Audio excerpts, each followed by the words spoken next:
Great leaders create great leaders, not more followers. So this is the important function of the leader, and especially for the transformation leader, is the ability to coach and mentor people at the work.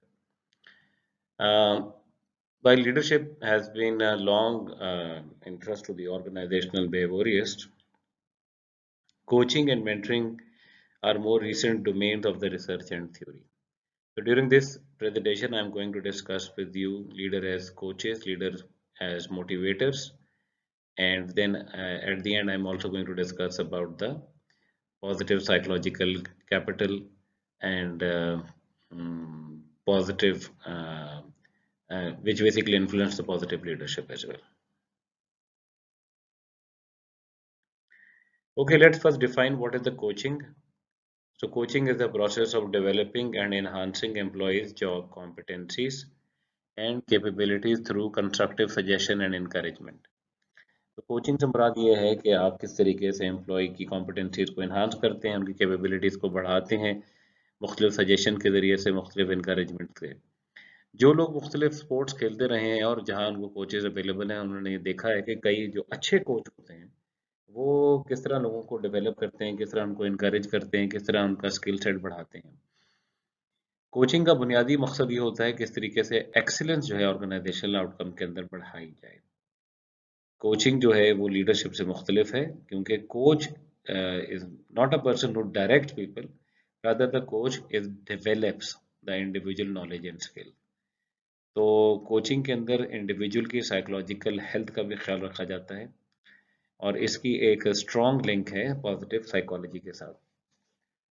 तो अब ability to coach develop करना एक challenge है good leadership के हवाले से। Coaching के मुकाबले में मेंटरिंग जो है वो एक पुराना प्रोसेस है डेवलपमेंट का, जिसको हम देखें तो एशियंट ग्रीक्स से जाके मिलता है और ये ज़्यादा इंटेंसिव है in comparison to coaching and often involve master and student. Mentoring can also be include the mentoring of groups और हम कहीं ना कहीं अपनी लाइफ में किसी ना किसी के लिए मेंटोर का रोल प्ले करते हैं और मेंटोरिंग के अंदर हो सकता है आपके कोई छोटे भाई हों, कोई दोस्त ऐसे हों आपसे जूनियर ग्रुप के अंदर जिनको आप मेंटोर करते हो इस अपनी लाइफ में। लेकिन मेंटोरिंग अगर हम डेफिनेशन करें, mentoring is the process of passing on the job expertise skill and knowledge in order to develop a portfolio, कि आपने इसकी भी डेवलपमेंट करनी है और उसको पास ऑन करते हैं आप उसके हवाले से उन जॉब एक्सपर्टीज को, उन स्किल्स को, नॉलेज को उस पर्सन के लिए। डर्बन ने 12 की एरियाज आइडेंटिफाई डर्बन आइडेंटिफाई 12 की areas in which a person must be proficient in order to be an effective coach, और इन स्किल्स को डेवलप करने के नतीजे में वो एक बेहतर कोच बन सकते हैं। और वो एरियाज कौन कौन से हैं, जिस तरह trust building, empathy, active listening, influence tactics, setting goals, then monitoring performance and giving feedback, encouraging positive actions and discouraging negative ones, training team members, helping people solve problems and managing difficult people।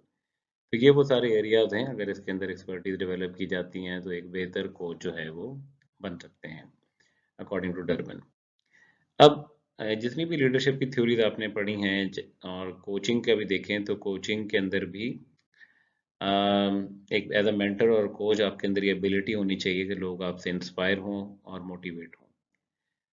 तो इसलिए ये भी समझना ज़रूरी है कि ये motivation क्या है, मोटिवेशन की थ्योरी किस तरीके से है। तो लीडर के लिए ये भी एक बड़ा ज़रूरी है कि वो लीडर जो है ये बात समझे कि लोग किन बातों की वजह से मोटिवेट होते हैं। तो अब हम कुछ मोटिवेशन की थ्योरीज को डिस्कस करते हैं। पहली बात तो मोटिवेशन का कॉन्सेप्ट एक it's a psychological concept of motivation is about 100 years old। 100 साल पुराना है जो साइकोलॉजिकल कॉन्सेप्ट है मोटिवेशन का, और ये ऑर्गेनाइजेशनल मैनेजमेंट कॉन्सेप्ट में 1950 से इसकी एप्लीकेशन शुरू हुई है। और पहले ये फिलॉसफी का और थ्योरेटिकल डिबेट का हिस्सा तो रहा है सदियों से, लेकिन ये मालूम करना, ये इसकी एप्लीकेशन इस बात के ऊपर होना कि मोटिवेशन किस तरह इम्पोर्टेंट है अपने आप के लिए और दूसरों को लीड करने के लिए। तो इसलिए हम कुछ अप्रोचेस टूवर्ड्स जो मोटिवेशन है उनको डिस्कस करते हैं। There are two main approaches of the motivation, एक प्रोसेस थ्योरीज कहलाती हैं, एक कंटेंट थ्योरी कहलाती हैं, और टू की मोटिवेशन कॉन्सेप्ट हैं, एक इंट्रिंसिक मोटिवेशन है और एक्सट्रिंसिक मोटिवेशन है। और हम तो ये देखेंगे कि इन थ्योरी के अंदर क्या अजम्पशंस हैं और ये अप्रोचेस जो हैं वो किस तरीके के साथ लीडरशिप के साथ रिलेट करती हैं। Motivation is the psychological processes that drive behavior toward the attainment or avoidance of some object. And the object may be person or relationship, an abstract concept such as love or a material good such as money. Motivation एक psychological process है जो कि behaviour को drive करता है किसी attainment और गोल के लिए, और ये जो है कोई ऑब्जेक्ट की तरफ भी ड्राइव हो सकता है, और ये जो है वो किसी मटेरियल गुड की तरफ भी ड्राइव हो सकता है। तो मोटिवेशन का ये बुनियादी प्रोसेस है। अच्छा जी, तो अब हम बात करते हैं इस हवाले से, जैसे कि मैंने आपसे कहा कि लीडर की दो हम डोमिनेंट थ्योरीज हैं, कंटेंट थ्योरीज और प्रोसेस थ्योरी, तो हम उनको कुछ डिस्कस भी करते हैं। लीडर एज ए मोटिवेटर के हवाले से जो कॉन्सेप्ट जो है एक ओल्डेस्ट आइडिया मोटिवेशन के अंदर है वो है opponent process theory of motivation. Opponent process theory जो है ये ओरिजिन इसका है 1880s में, और इस आइडिया को फिर एक्सटेंड किया गया मोटिवेशन की तरफ और प्रोवाइडिंग उसकी एक फिजियोलॉजिकल बेसिस बताई गई कि किस तरह ये मोटिवेशन के साथ और इमोशन के साथ जो है वो रिलेट करता है। एंड उन्होंने और इन पे जो काम किया सोलोमन और कॉर्बेट ने किया 1978 में। उन्होंने जिस तरह हेडोनिज्म को रिलेट किया इसके साथ कि किस तरह प्लेजर और pain seeking and avoiding behaviour works in the same way. मतलब मोटिवेशन के अंदर भी इंसान जो है वो प्लेजर की तरफ जाता है, वो उसको मोटिवेट करता है, और किस तरह पेन को अवॉइड करने के लिए वो कोई एक्शन करता है जिसको पेन को अवॉइड करने के लिए वो कर रहा होता है। तो opponent process theory of leadership state that if a leader is stimulated in a positive or negative way, he or she will have an opposite reaction once that stimulus is removed. अच्छा, ये इस theory का बुनियादी मकसद ये है कि अगर एक लीडर जो है वो किसी स्टिमुलेट हो गया किसी पॉजिटिव और नेगेटिव वे से, तो जैसे ही वो स्टिमुलस जो है वो रिमूव होगा तो फिर उस इसका ऑपोजिट रिएक्शन जो होगा वो आएगा। ये कहने का मतलब ये है कि ह्यूमन सिस्टम जो है वो होमोस्टैटिस मेंटेन करने की कोशिश करता है। इसका मतलब है कि वो इक्विलिब्रियम स्टेट लेकर आता है। मतलब इसका मतलब ये है कि जब आप कोई चीज़ बहुत अच्छी महसूस करते हैं या बहुत बुरी महसूस करते हैं, और वो ये स्टिमुलस जो है जिसकी वजह से आप अच्छा या बुरा महसूस करते हैं और वो चला जाता है, तो उसके बाद एक नॉर्मल वे ऑफ बीइंग जो होगा वो आएगा, और ह्यूमन बॉडी जो होगी वो एक आप होमोस्टैटिस जो है मेंटेन करने की कोशिश करेगी। आपको कोई पॉजिटिव इवेंट लाइफ के अंदर आता है तो वो खुशी भी आप देखते हैं वक्ती होती है, कोई नेगेटिव इवेंट आपकी लाइफ में आता है उसकी जो दुख होता है, गम भी होता है, वो भी एक वक्त तक होता है, और फिर लोग कहते हैं ये वक्त जो है वो मरहम है, वक्त की वजह से ये चीज़ें हो जाती हैं। तो अकॉर्डिंग टू दैट थ्योरी एक इक्विलिब्रियम स्टेट जो होती है बॉडी मेंटेन करने की कोशिश करती है। कुछ जगहों के ऊपर ये पॉजिटिव इक्विलिब्रियम हो जाता है, कुछ जगहों पे नेगेटिव इक्विलिब्रियम होता है। किसी इवेंट की सूरत में इंसान के जो प्रोसेसेस यानी सेंस पॉजिटिव इस सेंस में कि उसका इक्विलिब्रियम स्टेट जो है वो बेहतर हो जाती है, उसका बैलेंस उसकी अच्छे उसके ऊपर असरअंदाज होते हैं, और कुछ जगहों के ऊपर जो है वो उसका बुरा असरअंदाज होता है, उसकी नेक्स्ट इक्विलिब्रियम स्टेट थोड़ी और नेगेटिव हो जाती है और डिप्रेस हो सकता है फिर मामले में। इसका मतलब ये अगर टेक्निकल लेस टेक्निकल टर्म्स के अंदर बात करेंगे तो हम ज़्यादा खुश भी रह सकते हैं, हमारी ओवरऑल खुशी की हालत भी हो सकती है, और ओवरऑल जो है हम डिप्रेशन की हालत में भी जा सकते हैं। और बहरहाल इस एरिया के अंदर और बहुत सारी रिसर्च की ज़रूरत है, तभी इसका पता चलेगा, और इसकी टेस्टिंग होने की ज़रूरत है कि बाकी क्या ये कॉन्सेप्ट्स हैं या बाकी इसका प्रैक्टिकल इसकी क्या एप्लीकेशन है opponent process theory of motivation के हवाले से। अब एक और बेस्ट नोन पर्सपेक्टिव है लीडरशिप एंड मोटिवेशन के हवाले से जिसको McGregor theory X and Y कहते हैं। और मैकग्रेगर ने ये अपना काम जो है theory X and theory Y का डेवलप किया था, जब उसने लोगों को ऑब्जर्व किया था कि लोगों को कैसे जो है मैनेजर जो है वो मैनेज करते हैं और मोटिवेट मोटिवेट करते हैं। तो मैकग्रेगर ने का बुनियादी बात ये थी कि हम जब लोगों को मोटिवेट करते हैं तो ये स्ट्रांगली इन्फ्लुएंस करता है कि हम लोगों की नेचर के बारे में क्या ख्याल रखते हैं, हमारा लोगों की नेचर के बारे में क्या ख्याल है। तो उसने मैनेजर को 2 कैटेगरीज़ के अंदर डिवाइड किया था, उनकी regarding their assumption about the people. उसको इस कॉन्सेप्ट को उसने theory X and theory Y कहा था, और ये बड़ी एक्सट्रीम ऑपोजिट्स हैं, इसलिए आपको इतने एक्सट्रीम ऑपोजिट ऑर्गेनाइजेशन के अंदर मिलना मुश्किल होते हैं। उस तरह की थ्योरी में तो बन जाती है बात, लेकिन ऑर्गेनाइजेशन के अंदर इतनी एक्सट्रीम लेवल के ऊपर लोग मिलना ज़रा कम होता है। मैकग्रेगर ने ये आइडिया 1960s में डेवलप किए थे, जब बहुत सारी ऑर्गेनाइजेशन के अंदर theory x style of management. Theory x से क्या मुराद है? Theory x is the managerial orientation that views employees as lazy, self-interested and requiring control and coordination. Theory Y is the managerial orientation that views employees as motivated by feelings of self-worth and seek autonomy, fulfillment and meaningfulness at work. तो आप देखें theory x की orientation ये है कि लोग जो हैं वो लेजी हैं, उनको स्ट्रक्चर चाहिए, डायरेक्शन चाहिए, कंट्रोल चाहिए, और इनको रिवॉर्ड करेंगे मनी के साथ तभी वो काम करेंगे। यानी या तो आप उनको जो स्टिक एंड कैरेट वाली अप्रोच है, ठीक है, स्टिक एंड कैरेट की अप्रोच जब यूज़ करेंगे तभी वो लोग काम करते हैं। दूसरी है थ्योरी वाई, और ये मैकग्रेगर जो था बुनियादी तौर पे एक ह्यूमनिस्ट साइकोलॉजिस्ट था, और वो एक आइडियल वर्ल्ड पे बिलीव करता था जहाँ लोग जो हैं वो प्रॉफिट से पहले आते हैं। और उसकी बहुत सारी इसकी ये जो थ्योरी है ह्यूमनिस्ट स्कूल ऑफ साइकोलॉजी के साथ जो है लिंक करती है। तो उसका बुनियादी मकसद, तो उसका फोकस ये था कि एक ऐसा मोटिवेशनल प्रोसेस हो जिसके अंदर नतीजे में जो लोग हों साइकोलॉजिकली हेल्दी हों, और इसलिए उसका थ्योरी वाई की ओरिएंटेशन एक किस्म की आइडियलिस्टिक उस जमाने के अंदर थी कि लोग जो हैं वो they crave for the responsibility and autonomy and want to be treated with respect and are driven towards self actualisation.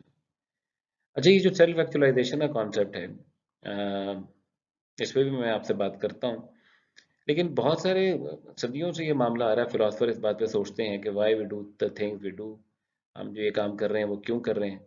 और 18th सेंचुरी में एडम स्मिथ ने ये कहा था कि एडम स्मिथ, जो कि आपको पता है फादर ऑफ कैपिटलिज्म भी कहलाता है, उसने कहा था कि हम मोटिवेट होते हैं सेल्फ इंटरेस्ट की वजह से। और उसने कहा self interest was a central concept leading to the wealth of nation, क्योंकि लोग जो हैं कंपनीज बनाते हैं ताकि वो अमीर हो जाएं, क्रिएट करें जॉब्स को, इसके नतीजे में लोग वहाँ काम करेंगे, वो फिर उनकी सैलरीज आएंगी, उनकी इनकम आएगी, उस पर टैक्स देंगे, टैक्स से गवर्नमेंट जो है वो हेल्थ पे स्पेंड करेगी, एजुकेशन पे, सिक्योरिटी पे, और सो ऑन, इस तरह ये साइकिल चलेगा। अब जो कंटेम्प्रेरी अप्रोचेज हैं मोटिवेशन की, वो ये देखती हैं कि हम अपनी इंसान जो है अपनी नीड्स को कैसे सेटिस्फाई करता है। इंसान की नीड है फूड की, लव की, शेल्टर की, सेफ्टी की, फॉर एग्जाम्पल। और अगर इस तरह की अगर उसकी नीड्स नहीं पूरी हो रही तो वो पुष्ट होता है, यानी ताकि वो नीड को ढूंढे, नीड को जो है वो सेटिस्फाई करे, नीड्स को एड्रेस करे। मसलन अगर अगर नहीं करता उसके negative consequences according to these theories ये हो सकते हैं कि जिस तरह अगर आप भूख को नहीं करते हो, स्टारवेशन है, लोनलीनेस है, इलनेस है, इंजरी और डेथ है। तो जो ऑर्गेनाइजेशनल बिहेवियर में जो थ्योरीज नीड्स के ऊपर फोकस करती हैं वो content theories of motivation. Content theories those content within us which drive us, जो कि हमें ड्राइव करते हैं। Content refer to those content जो कि हमें ड्राइव करते हैं और पुश करते हैं, और ये नीड्स के ऊपर फोकस करती है। इसके बाद जैसे मैंने अभी आपको कहा कि इंसान अपनी नीड्स के लिए काम करता है, तो नीड की थ्योरी जो है उनका बेसिक असम्पशन जो है इसी बात पर है। जो एक बड़ी मशहूर और कंटेंट थ्योरी ऑफ मोटिवेशन है वो मैस्लो की हायरार्की ऑफ नीड्स है। और मैस्लो ने, according to Maslow, there is a hierarchy of need. As we meet the needs within each tier of hierarchy, we can move on to meet the next level of need. तो ये जो hierarchy है उसकी शुरू होती है वो physiological need से शुरू होती है, और जैसे कि आप अपने भूख और प्यास को मिटाना, फिर उसके बाद सेकंड लेवल पे सेफ्टी नीड आती है जैसे शेल्टर और सिक्योरिटी है, फिर थर्ड लेवल पे बिलोंगिंग की नीड है, लव है, यानी इंसान चाहता है कि उसे मोहब्बत की भी जाए और वो खुद भी मोहब्बत करे। चौथी बात यह है कि उसकी स्टीम नीड्स हैं जो कि प्रोफेशनल और अदर अचीवमेंट से और रिस्पेक्ट और रिकग्निशन से अचीव होती हैं। और उसकी top of the hierarchy is the self actualization need, ये need to live the happiest and most fulfilled life possible. और ताकि वो इसकी सेल्फ एक्चुअलाइजेशन वो स्टेट है जहां जाके इंसान अपना फुलेस्ट पोटेंशियल जो है वो अचीव कर लेता है। अच्छा, जो सेल्फ एक्चुअलाइजेशन का कंपोनेंट है मैस्लो थ्योरी का, ये काफी क्रिटिकल पार्ट है, क्योंकि ये पार्ट जो है उसकी फिलोसफी ऑफ लाइफ के साथ भी अटैच करता है। अगर आप बहुत सारी ऑर्गेनाइजेशनल बिहेवियर की किताबें देखें तो आपको लगेगा कि मैस्लो की जो थ्योरी है उसको ऐसा मेंशन किया जाता है कि अर्ली है and outdated theory of motivation है, बिकॉज वो समझते हैं कि मोटिवेशन को उसने हियरार्किकल कहा है। लेकिन कुछ बातें, ये बातें इस तरह का क्रिटिसिज्म मैस्लो की जो लाइफ है उसकी, उसका लाइफ की जो फिलोसफी उसको इग्नोर कर देते हैं। उसका एक कॉन्सेप्ट था यू साइड चेन मैनेजमेंट, और it actually it was not Maslow who represented his theory as a pyramid. इस थ्योरी को पिरामिड को बनाना मैस्लो का काम, मैस्लो ने नहीं किया, बल्कि ये बाद में लोगों ने इस तरह उसको समझा और उसका पिरामिड बना बना के उसकी फिगर बनाते रहे। मैस्लो ने जो कॉइंट की थी टर्म, उसको उसने यू साइकिया कहा था। उसका एक विजन ऑफ अटोपिया, विजन ऑफ अटोपिया से मुराद है कि ऐसी सोसाइटी उसने सोची थी, जो कि वो सोचता था कि ऐसी सोसाइटी हो जहाँ जिसका फोकस जो हो वो साइकोलॉजिकल वेलबींग के ऊपर हो। तो लीडरशिप जो होगी वो प्रमोट करे, सपोर्ट करे, मेंटेन करे साइकोलॉजिकल वेलबींग एट वर्क। और ये बुनियाद बनेगी जब ऑर्गेनाइजेशन के अंदर साइकोलॉजिकल वेलबींग का ख्याल रखा जाएगा, तो इन ऑर्गेनाइजेशन बुनियाद बनेंगी कि सोसाइटी के अंदर जो है वो उन ऑर्गेनाइजेशन के वर्चूज जो है वो आ जाएंगे। इस तरह एक पूरी सोसाइटी और पूरी कम्युनिटी जो होगा वो एक साइकोलॉजिकली हेल्दी सोसाइटी बन जाएगी। ये उसका एक यू साइकिया का कॉन्सेप्ट था, और इसी कॉन्सेप्ट ने उसकी मोटिवेशन की थ्योरी को जो है वो इन्फ्लुएंस किया है। तो भारत तो मैस्लो का ये सोचा करता था इस बात के हवाले से कि भाई ट्राई टू, मतलब इस बात को सोचता भी था और कोशिश करता था समझने की कि by some people self actualize people were what he called fully functioning, and or how to capture and foster such positive virtues in society at large। वो कहता था कि जो सेल्फ एक्चुअलाइज लोग हैं और ये फुली फंक्शन लोग हैं, ये किस तरह पूरी सोसाइटी एक सेल्फ एक्चुअलाइज हो सकती है, किस तरह ये सारे पॉजिटिव वर्च्यूज पूरी सोसाइटी के अंदर आ सकते हैं। तो इस हवाले से उसने ये बात की भी थी मोटिवेशन थ्योरी के हवाले से। और ये आपकी बुक में भी है, मैस्लो हायरार्की ऑफ नीड्स के हवाले से हम आज देख भी सकते हैं। तो अगर हम 50 सालों के अंदर देखें, जो कि मैस्लो की थ्योरी को आए हुए हो गए हैं, बल्कि इससे ज़्यादा ही हो गए हैं कि अभी भी लोग जो हैं, अगर लोगों को ये फिक्र हो कि उन्होंने कहाँ से नेक्स्ट खाना लेना है, उनको ये फिक्र उन्होंने सोना कहाँ है, उनको ये फिक्र उनको फैमिली की सपोर्ट कैसे मिलेगी, तो वो कैसे अपना पोटेंशियल फुल रियलाइज कर सकते हैं। तो इसलिए उसकी एक ये एक ह्यूमनिस्टिक अप्रोच थी। वो कहता था कि जब ये लोगों की बुनियादी चीज़ें एड्रेस हो जाएंगी तो वो सेल्फ एक्चुअलाइजेशन की नीड्स की तरफ ज़्यादा फोकस करेंगे। तो बहरहाल कंटेंट थ्योरीज जो हैं वो नीड्स के बारे से तो बात करती हैं, but they are not explaining that why people are motivated to behave in a certain way. इस क्वेश्चन को आंसर करने के लिए कि लोग ऐसा करते क्यों हैं, एक्चुअली क्यों करते हैं, उसके लिए प्रोसेस थ्योरी ऑफ मोटिवेशन है। और process theory of motivation concern themselves with the processes that are involved in motivation. Some argue that the process is one of expecting that behaving in a certain way will realize certain outcomes। ये cognitive जो process है कि मतलब अगर हम process theory के हवाले से देखेंगे, प्रोसेस थ्योरी के कुछ बेसिक असम्पशन है। एक है कि अगर आप कोई कोशिश करते हैं तो उसके नतीजे में एक परफॉर्मेंस आपके सामने आती है, और वो परफॉर्मेंस जो है वो आपको वो एक रिजल्ट देती है। और उस रिजल्ट वो जो उसकी वैल्यू क्या है उस रिजल्ट की, मतलब अगर आप इम्तहान के लिए मेहनत करते हैं तो आपकी ये एक्सपेक्टेशन है कि आप अपने टेस्ट में अच्छा परफॉर्म करते हैं। जब टेस्ट में अच्छा परफॉर्म करते हैं तो आपकी एक्सपेक्टेशन है आपको ग्रेड भी उसके मुताबिक मिलेगा, और फिर उस ग्रेड की इंपॉर्टेंस आपके लिए क्या है। ये कुछ प्रोसेस है, और ये एक्सपेक्टेंसी थ्योरी के हवाले से कहलाती है। एक्सपेक्टेंसी थ्योरीज ऑफ मोटिवेशन जो है वो इन्हीं प्रोसेस के हवाले से बात करते हैं। एक और जो प्रोसेस थ्योरी है और बड़ी मशहूर हुई वो थ्योरी, जिसको हम कहते हैं इक्विटी थ्योरी। ना सिर्फ हम ये देखते हैं, इन प्रोसेस को देखते हैं हम जितना काम करेंगे हमें क्या इसका रिजल्ट मिलेगा, बल्कि हम ये भी देखते हैं कि हम अपने इनपुट और आउटकम को दूसरों के इनपुट और आउटकम के साथ भी कंपेयर करते हैं। इक्विटी थ्योरी और सोशल एक्सचेंज थ्योरी के हवाले से बात करें तो एक काफ़ी डायनामिक और इन्फ्लुएंशियल प्रोसेस थ्योरी है। मसलन अगर आप कोई मेहनत कर रहे हैं, काम कर रहे हैं, एक सेमेस्टर में बड़ा अच्छा काम करते हैं, और आपको रिजल्ट उस तरह का नहीं मिलता जिस तरह किसी और को मिल जाता है, आपके दोस्त को जितना पढ़ता भी नहीं है, तो फिर हो सकता है अगर आपसे दिल बर्दाश्त हो जाए, आप कहेंगे यार क्या मेहनत करने का फ़ायदा। या फिर आपको ये लगे कि मैं इतनी मेहनत करता हूँ, एक नौकरी में इतना कुछ करता हूँ, और कोई बंदा जो है वो वैसे ही मशहूर हो जाता है जल्दी, या किसी और गलत काम करता है और वो उसको बड़े सारे पैसे मिल जाते हैं, तब चीज़ें हो जाती है। तो आप सोचते हैं क्या मेहनत करने का फ़ायदा है, नौकरी करने का फ़ायदा, और आप उससे मायूस हो जाएं, या फिर आप उसको छोड़ दें, डिसअपॉइंटेड हो जाएं। मायूस थोड़ा स्ट्रॉन्ग वर्ड, डिसअपॉइंटेड हो जाए। तो ये इसका मतलब है कि कंपैरिजन कर रहा है इंसान। बहरहाल इक्विटी थ्योरी कोई ऐसा does not assume a rational process. अगर हम रैशनल हों तो हम ये सोचें कि हम अपने आउटकम को बढ़ाने के लिए और मेहनत करें और कोशिश करें। लेकिन लोग जो होते हैं इस प्रोसेस के अंदर कंपैरिजन करते हैं और उस कंपैरिजन के नतीजे में ये काम करते हैं। और जिस तरह हमारे ये थ्योरी इन चीज़ों को रिकॉग्नाइज करती है, कुछ हमारे मोटिव जो हैं वो हिडन और सबकॉन्शियस होते हैं। जिस तरह why people do murder, why do some leader hide unethical and corrupt behaviour. क्यों कुछ लीडर जो है अनएथिकल हो जाते हैं, फिर उनकी आप देखते हैं मीडिया कैसे कवरेज करता है। क्यों कुछ लोग जो होते हैं वो एफर्ट को अवॉइड करते हैं। क्यों कुछ लोग जो हैं वो अपने आप को खतरे में डाल लेते हैं दूसरे लोगों के लिए। क्यों कुछ लोग जो हैं वो किसी एक जॉब में रहते हैं जो उनको अनहैप्पी कर रही है और समटाइम बहुत सालों तक रहते हैं। आखिर इसकी वजह क्या है? तो इसका मतलब ये है कि human behaviour is not always a rational and linear process. ये ऐसा कोई प्रोसेस नहीं जिसको आप मंतकी और आप सीधा लाइन का कोई कॉज और इफेक्ट की वजह से आप उसको समझ सकें। बल्कि हम अक्सर ऐसे काम करते हैं जो कि हमें कोई खुशी नहीं दे रहा होता। और अक्सर तो मैं नहीं कहूँगा, कभी-कभार कुछ लोग ऐसे कामों में इन्वॉल्व हो जाते हैं और जिसकी वजह से सफरिंग लोगों की होती है, लेकिन वो फिर भी वो काम कर रहे होते हैं। तो मोटिवेशन को ये समझना कि लोग ऐसा क्यों करते हैं, इसकी वजूहात क्या हैं।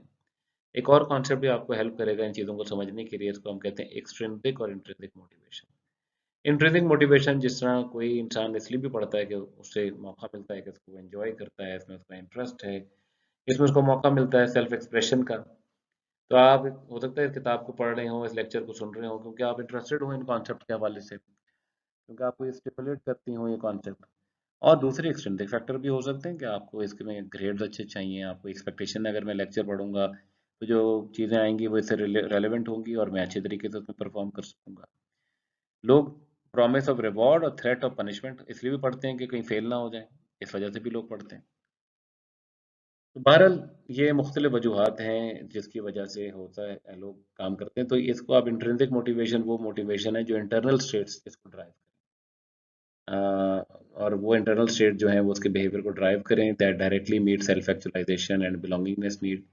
और जो एक्सट्रिंसिक मोटिवेशन है वो उन इंटरनल स्टेट के हवाले से it refer to those internal state that drive us toward behaviour that directly meet esteem needs. Esteem need से मुराद है कि जिस तरह एक्सटर्नल नीड्स हैं आपकी, उनके लिए कोई काम कर रहा है, वो इसलिए पढ़ता है उसको हाई पेइंग जॉब चाहिए, वो इसलिए स्टडी कर रहा है जिस तरह ये उसके लिए हो सकता है कि वो एक्सट्रिंसिक नीड ज़्यादा इंपॉर्टेंट हो। पारली ओवरलैपिंग होती है हमारी मोटिवेशन, कुछ इंट्रिंसिक भी होती है, कुछ एक्सट्रिंसिक भी होती है, कुछ मिक्स होता है इस हवाले से। तो ये म्यूचुअली एक्सक्लूसिव नहीं है ये दोनों मोटिवेशन।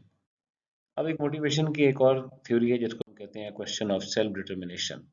सेल्फ डिटर्मिनेशन की थ्योरी रायन एंड डिसाई ने 2000 के अंदर ये डेवलप की थी because they are dissatisfied with the traditional conception of motivation theory. और ख़ास तौर पे वो थ्योरी जो कि सिर्फ एक गोल अचीवमेंट के ऊपर फोकस करती हैं। उन्होंने comprehensive theory of motivation develop की थी जो कि लिंक करती है पर्सनैलिटी के साथ और सेल्फ रेगुलेशन के साथ।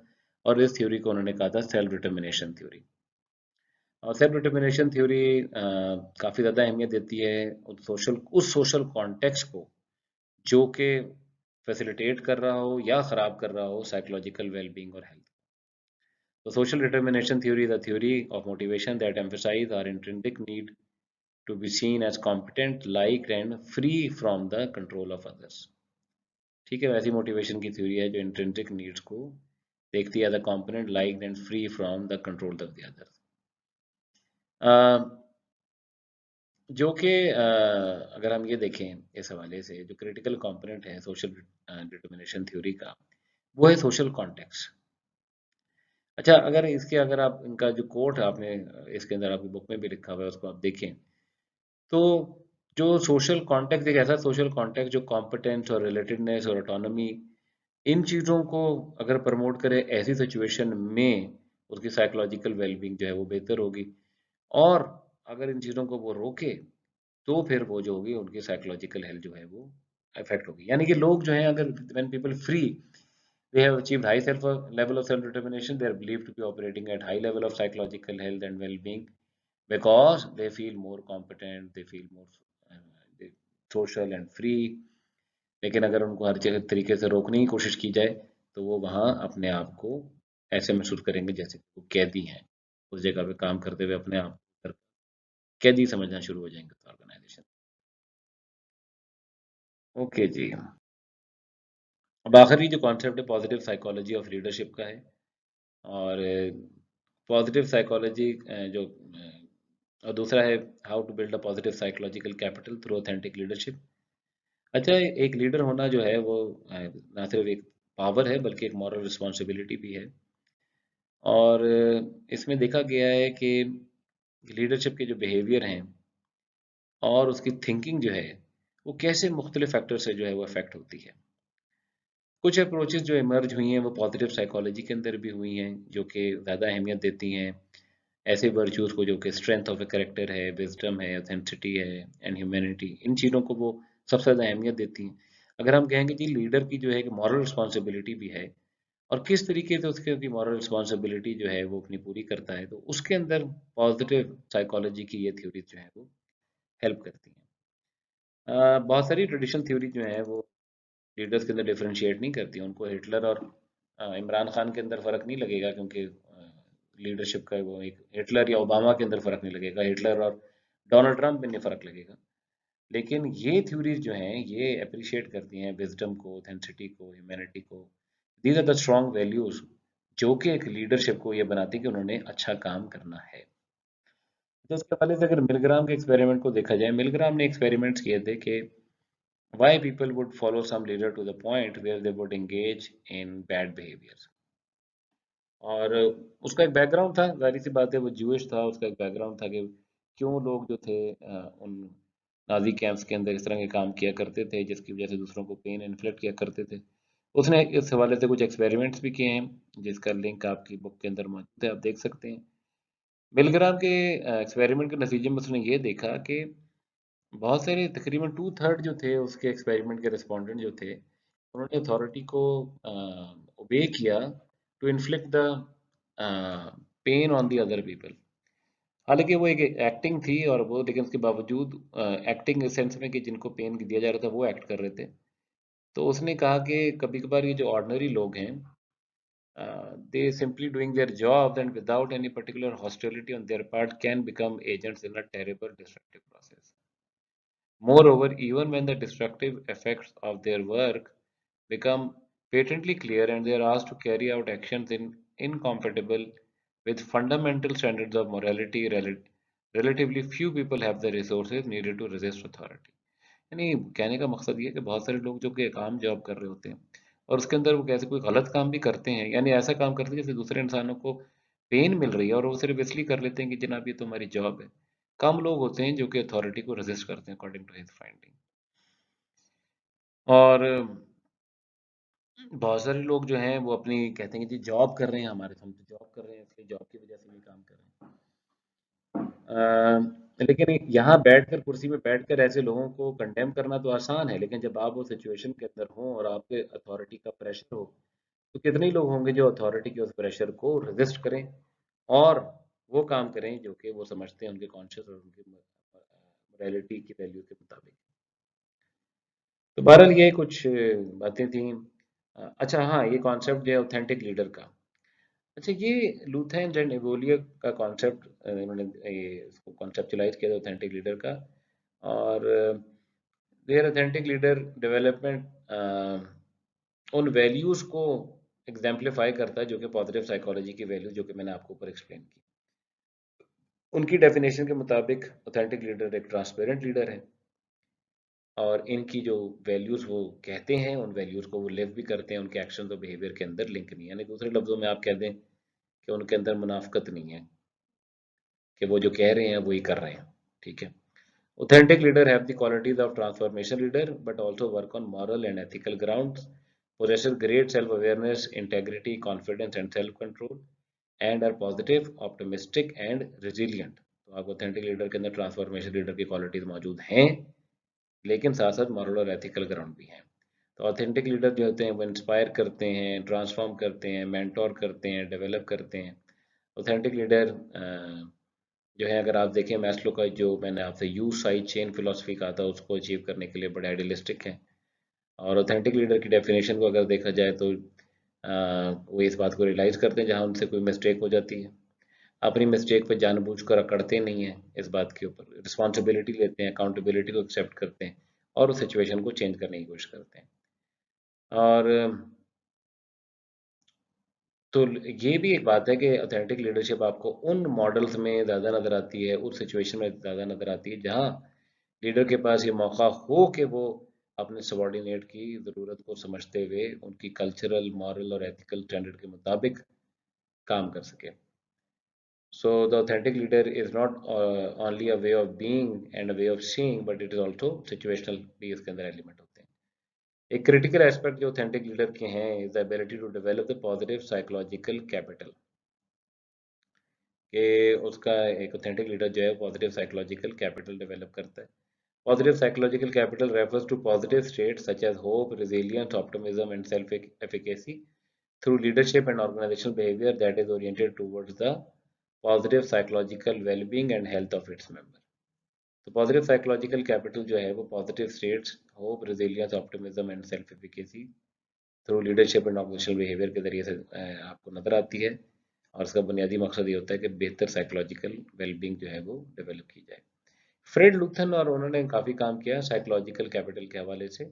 According to Luthans, psychological capital refers to an individual positive psychological state of development and includes self-efficacy. Self-efficacy से मुराद confidence to take on and put in the necessary effort to succeed all challenging tasks, इसको self confidence भी कहा जाता है। Optimism, making a positive attribution about succeeding now and the future. Hope यानी optimism का मतलब यह है कि आप जो हैं पुरुमीद हैं इस हवाले से कि आप अच्छी कंट्रीब्यूशन कर सकते हैं।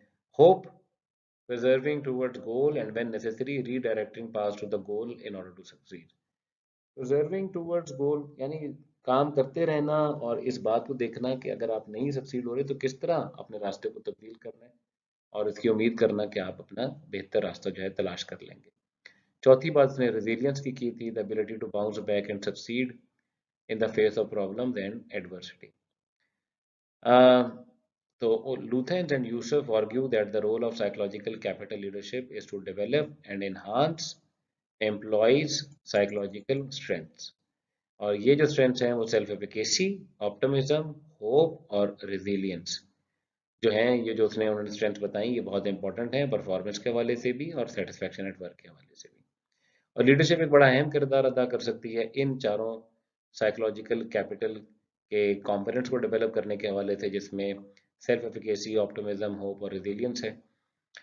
एंड लेकिन हम सब लोग ऑर्गेनाइजेशन के लिए काम कर चुके हैं और हम ये देखते हैं कि एक साइकोलॉजिकल कैपिटल डेवलप करना शायद ऑर्गेनाइजेशन की प्रायोरिटी लिस्ट में होता ही कहीं नहीं है।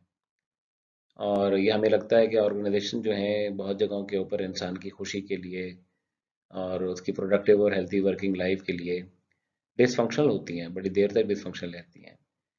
बहरहाल साइकोलॉजिकल कैपिटल को डेवलप करने से वर्क प्लेस इंसिबिलिटी यानी वर्क के ऊपर जो बदतमीजी होती है आपस में लोगों की, उसको कम किया जा सकता है। And also to buffer people from the negative effects of incivility and to promote servant leadership, एक अलग थ्योरी है सर्वेंट लीडरशिप के हवाले से भी। इस तरह के पॉजिटिव आइडियल्स को ऑथर्स के मुताबिक अटेन करना एक एब्सोल्यूट सी बात है, यानी कोई यूनिवर्सल ट्रुथ है, जो कि शायद यूनिवर्सल ट्रुथ से मुराद ये है कि यूनिवर्सल ट्रुथ तो नहीं है ये बात, लेकिन ये बहुत ही आइडियलिस्टिक किस्म की बात है जिसको ये कहना, ये कहा जा सकता है कि ये एक अनरियलिस्टिक और अनअटेनेबल है हमारी इन ऑर्गेनाइजेशन में। लेकिन इसका मतलब ये भी नहीं है कि हम इसका स्ट्राइव ना करें कि हम ऑप्टिमिज्म को, होप को, रेजिलियंस को इनकलकेट करें ऑर्गेनाइजेशन के अंदर। तो ये करना भी चाहिए, सेल्फ एफिकेसी को, इन चीज़ों को किस तरह प्रमोट किया जा सकता है। तो लेकिन बुनियादी तौर पे अगर इन चीज़ों को हम डेवलप करना चाह रहे हैं तो हमारे कुछ जो लीडरशिप की जो करंट विजडम है उससे कुछ डोमिनेंट असम्पशन और रिसोर्सेज को चेंज करना पड़ेगा। जब हम उन चीज़ों को चेंज कर लेंगे तो हो सकता है हम एक बेहतर और खुशगवार वर्किंग एनवायरनमेंट लोगों के लिए क्रिएट कर सकें। Okay, that's all. अल्लाह हाफिज़।